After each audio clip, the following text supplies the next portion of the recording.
saber quem sou eu. Um jeito de aprender, conhecendo museus. O Brasil viajar sem sair do lugar. Cafuso ou mameluco, saber quem sou eu. Vou logo resolver, conhecendo museus.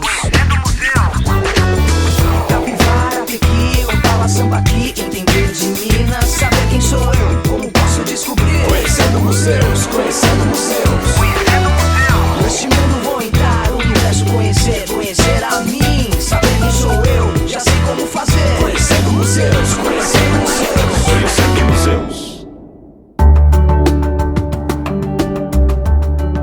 A história está em constante movimento, recriando-se a partir das ações humanas. Alguns lugares servem como um espaço para reflexão crítica sobre a história e a cultura de um país, conectando o passado e o presente de maneira dinâmica. É o caso do museu que vocês conhecerão hoje. Este suntuoso palácio já abrigou 16 presidentes da República, sendo sede do poder republicano por cerca de 63 anos. Entre estas paredes ocorreram inúmeras histórias e fatos políticos de grande impacto na vida dos brasileiros. Em seus salões desfilaram príncipes e princesas, reis, rainhas e cardeais. Aqui, decisões importantes foram tomadas, acordos de vital importância foram firmados, guerras foram declaradas, travaram-se lutas pelo poder. E tudo isso é parte da história que vivemos hoje e ajudamos a transformar com nossas ações.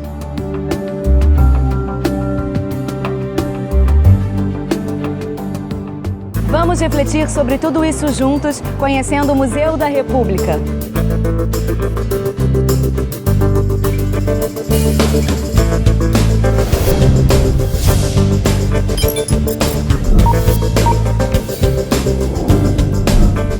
Museu da República. O Palácio Nova Friburgo, atual Palácio do Catete, onde funciona o Museu da República, foi construído entre 1858 e 1867 pelo cafeicultor Antônio Clemente Pinto, barão de Nova Friburgo.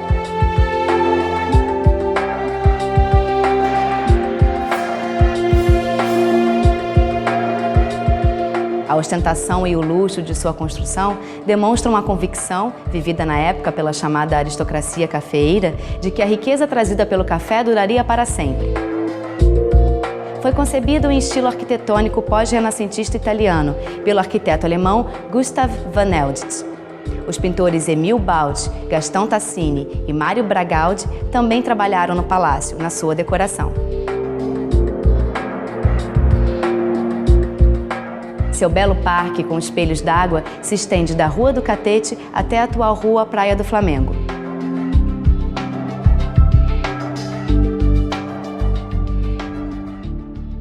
Em 1889, com o falecimento do barão e da baronesa, o imóvel passou às mãos de seu filho primogênito. Foi vendido por ele para uma empresa que o transformaria em hotel, mas o negócio não prosperou. Um dos acionistas da empresa, o conselheiro Mayrink, o comprou e, anos mais tarde, vendeu-o ao governo federal, que decidiu ocupá-lo como sede da Presidência da República, em 1896. Uma grande reforma, inclusive com instalação de luz elétrica, foi feita para receber os presidentes e seus familiares. Para isso, entraram em cena artistas brasileiros, como Antônio Parreiras e Décio Vilares, e o paisagista Paul Vignon, responsável pela remodelação do jardim.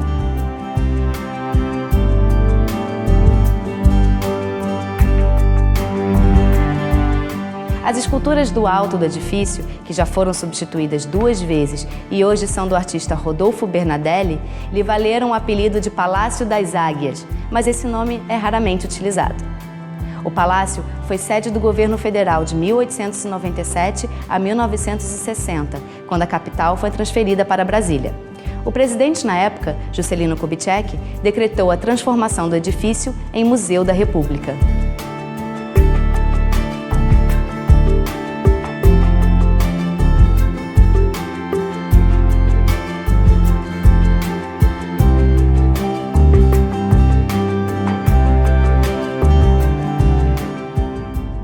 Em 1960, com a criação do museu, o jardim também foi aberto ao público. Nos anos 1990, um novo projeto paisagístico foi elaborado para o parque, com a reestruturação de toda a sua rede elétrica, escoamento de água e irrigação. Os muros erguidos ao longo da Rua Silveira Martins e da Praia do Flamengo foram substituídos por grades, permitindo uma maior visibilidade do jardim, que é muito frequentado pela população.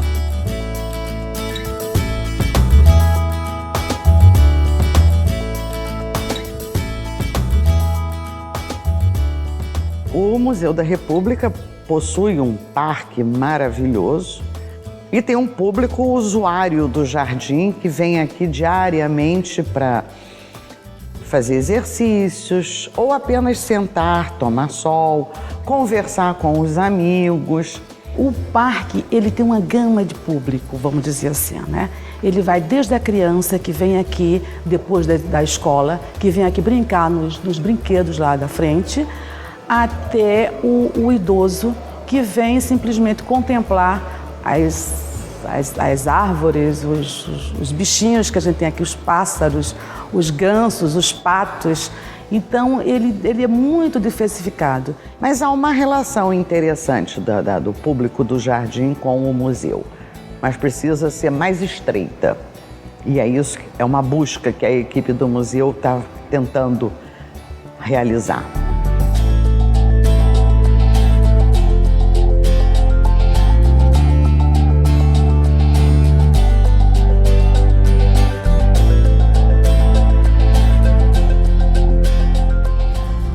No Dia da Cultura, recentemente, agora dia 5 de novembro, fizemos um evento para a comunidade, mas dirigido ao público mais idoso, da terceira idade, vamos dizer assim, que foi através de Seresta. Esse projeto, esse evento, né, que vai se tornar um projeto, já é um anseio dessa comunidade, que vem 2 ou 3 vezes por semana aqui, de forma espontânea, e fazem músicas, né? Então a gente fica escutando lá de cima, trabalhando, o Lupicínio, o Nelson Gonçalves, outras coisas. E aí então eu tive essa ideia, né? Submeti essa ideia à direção, foi aprovada e tivemos um público recorde aqui nesse dia. Para esse público infantil, todos os anos a gente desenvolve uma colônia de férias no mês de janeiro, né? E com um tema sempre ligado ao patrimônio, sempre à República. O ano passado, trabalhamos o resgate do patrimônio através do brinquedo, né? Então, trabalhamos o brinquedo, aquele brinquedo das gerações passadas. Por exemplo, o peão. Então, fizemos o peão aqui, fizemos pipa. E uma série de outros. Pular corda foi o maior sucesso. E sempre colocando esse resgate de memória, seja ela através do brinquedo e chegando até a República. Passamos pelo Império, fizemos teatro aqui, apresentando o museu através do teatro. Foram 30 dias de brincadeira séria aqui, né? De muita brincadeira, mas de muito aprendizado também. Muitos fatos importantes marcaram a trajetória desse palácio. Foi palco de intensas articulações políticas, como as declarações de guerra à Alemanha, em 1917, durante a Primeira Guerra Mundial, e a Declaração de Guerra ao Eixo, formado pela Alemanha, Itália e Japão, na Segunda Guerra Mundial, em 1942. Nesse mesmo ano, aconteceu a implantação do Cruzeiro, como sistema monetário nacional. Entre os grandes eventos sociais, destacam-se a recepção aos reis da Bélgica, em 1920, e em 1934, a hospedagem do cardeal Pacelli, que se tornaria o Papa Pio XII.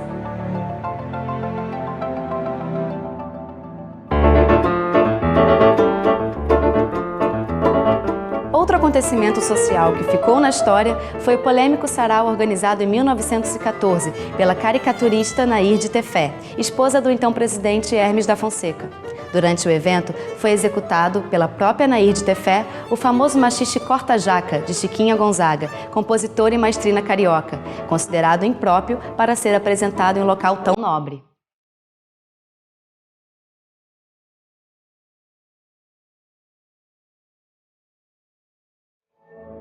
Vamos então ver de perto o interior do Museu da República, com seus 3 andares que permanecem desde os tempos do Barão de Nova Friburgo.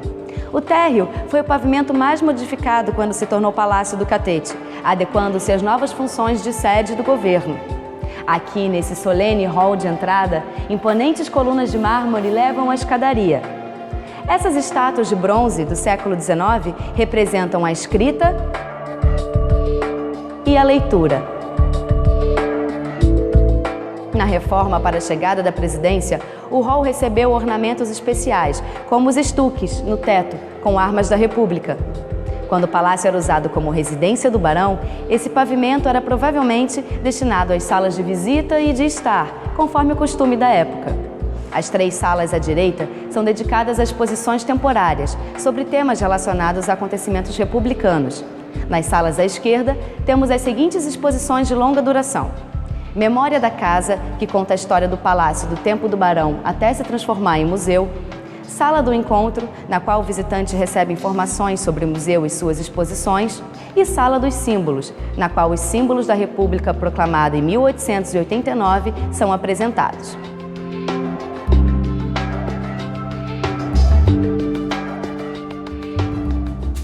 Momentos tristes ou dramáticos também fazem parte das memórias guardadas por essas paredes, como o velório do presidente Afonso Pena, em 1909, e o desfecho trágico de uma das mais contundentes crises político-militares da República, com o suicídio do presidente Getúlio Vargas, em 1954.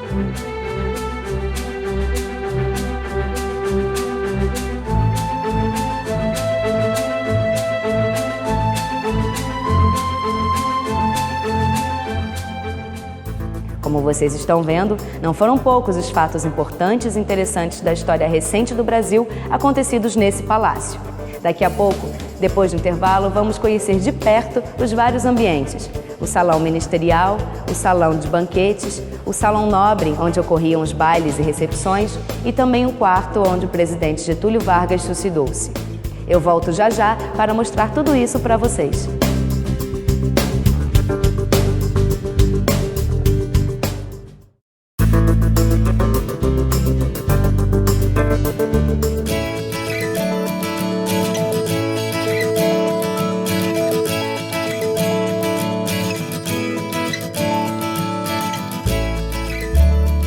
Durante a República, esses espaços abrigavam os setores burocráticos, como secretaria, biblioteca, gabinetes, sala de despachos e o salão ministerial, que vamos conhecer agora.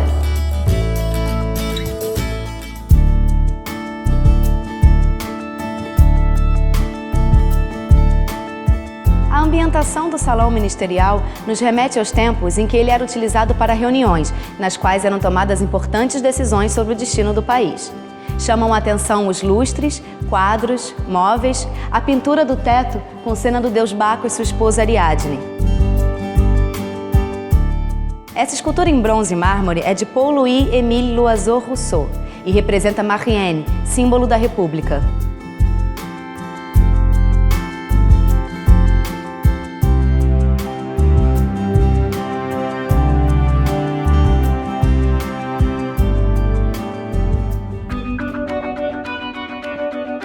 Vamos agora ao segundo andar, o chamado piso nobre, que tanto na época do barão quanto da presidência da República era destinado às grandes recepções e cerimônias.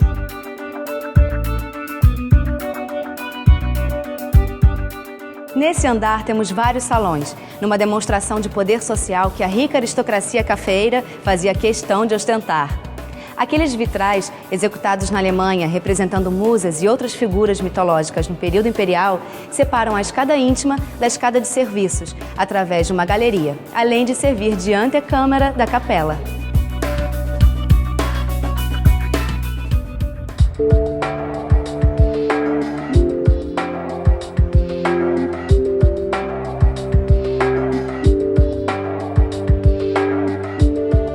Quando o palácio pertencia ao barão, a capela era o local de recolhimento e oração dos seus moradores.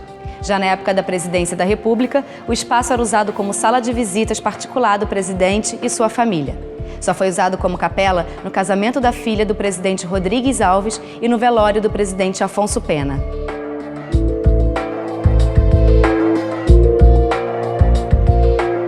O Salão Francês, também chamado de Salão Azul, tem estilo Luís XVI, tanto nos móveis quanto nos ornamentos. Era usado como refúgio e ambiente de apoio às recepções oferecidas no palácio.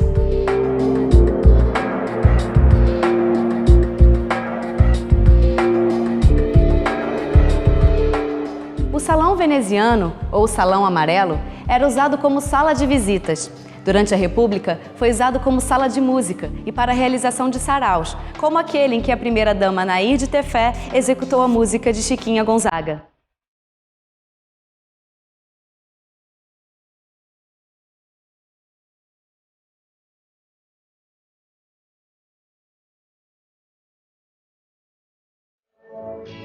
Era aqui, no Salão Nobre, ou Salão de Baile, que costumavam acontecer as grandes festas e cerimônias.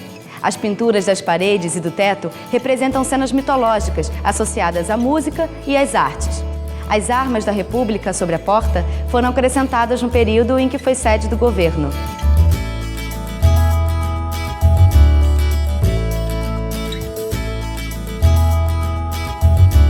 Hoje, o Salão Nobre é utilizado para saraus, palestras, recitais e os mais variados eventos culturais abertos ao público.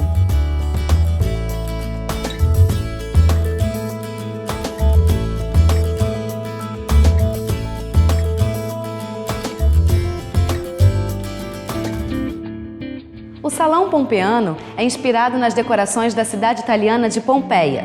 Servia como apoio para as atividades realizadas nos salões Nobre e Veneziano.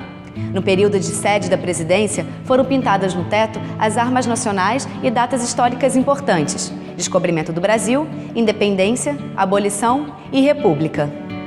O Salão Mourisco era um local masculino, usado como sala de jogos e sala de fumar. Sua decoração elaborada e cheia de detalhes é inspirada na arte islâmica.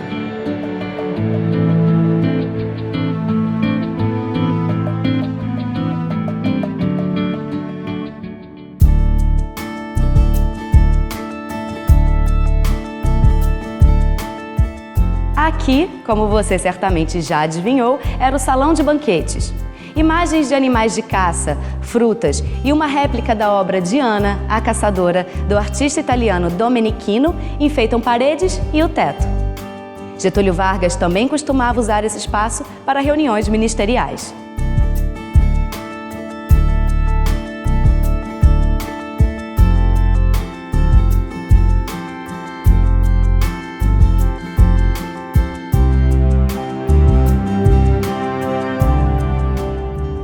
Para o conforto dos habitantes do palácio, há um elevador ligando os 3 andares. Vamos subir ao último deles para completar a nossa visita.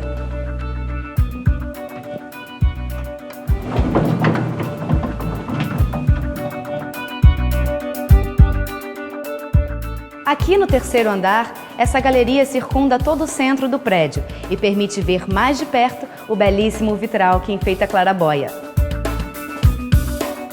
Neste piso, ficavam os aposentos privados da família do Barão de Nova Friburgo e, mais tarde, das famílias dos presidentes. O mobiliário e a decoração sofreram mudanças de acordo com os desejos e necessidades de cada morador. Aqui temos a reconstituição do quarto onde Getúlio Vargas viveu seus últimos momentos. Considerado o mais controverso dos presidentes brasileiros, Getúlio governou o país entre 1930 e 1945 e depois entre 1951 e 1954, quando pôs fim à própria vida.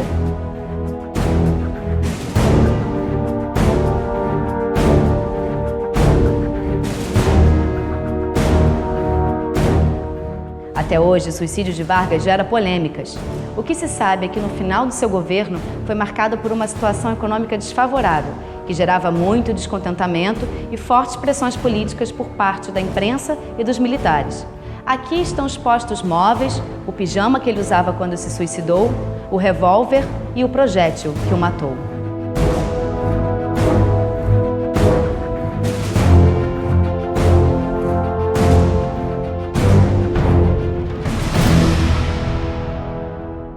Como você está vendo, cada canto desse palácio guarda testemunhos importantes da nossa história.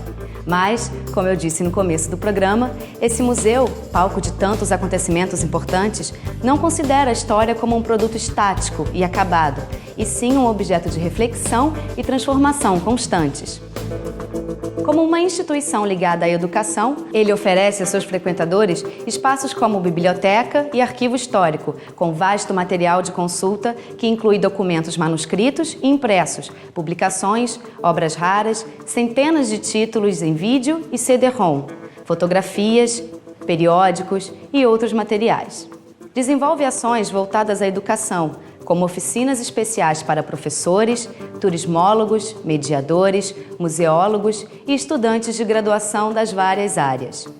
Ações voltadas para os alunos, como visitas guiadas e programas de férias no museu, e também projetos sociais, em convênio com várias instituições culturais.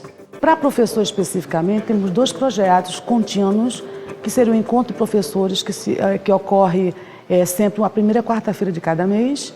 E o outro projeto dirigido a professor chama República dos Professores, que é um projeto que tem 1 ano e meio de duração, mais ou menos, e ele fomenta também alguns artigos para a nossa revista do professor, que não é a revista de um guia para o professor. Isso é uma revista que ela faz uma abordagem, tal como o projeto, uma abordagem de várias matérias do ensino formal, interligado com o acervo daqui do Museu da República, seja artes, música, literatura e a própria história, claro. A cada visita que a gente faz a um museu, a gente descobre coisas novas. Muito mais ainda com a variedade de objetos, e nesse caso do Museu da República, esse palácio extremamente decorado, pinturas nas paredes, clarabóia, objetos expostos. Então, é uma experiência. Venha com a sua namorada, você que já tem 15, 16 anos e tem a sua namorada, vocês vão descobrir coisas interessantes até para alimentar o namoro de vocês, pode ter certeza. Mas também venha para conhecer um espaço da República. A República é hoje. São vocês, jovens, que fazem a República. Então, conhecer o que foi esse espaço de sede do poder da República e ter consciência de que são vocês que fazem a República, que lutam pela democracia, que votam, se não votam ainda vão votar daqui a pouco, saber escolher os seus representantes, isso é muito importante.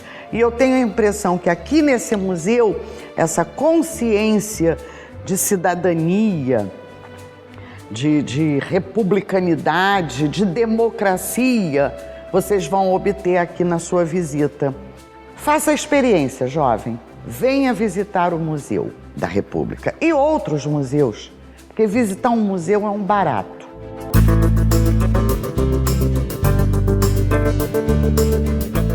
O Museu da República é um museu vivo, que vai continuar fazendo parte da história que todos nós estamos ajudando a construir a cada dia. E a série Conhecendo Museus vai continuar ajudando você a fazer novas descobertas como essa, para sermos agentes cada vez mais ativos e conscientes da nossa própria história. Espero você em outros episódios. Até lá!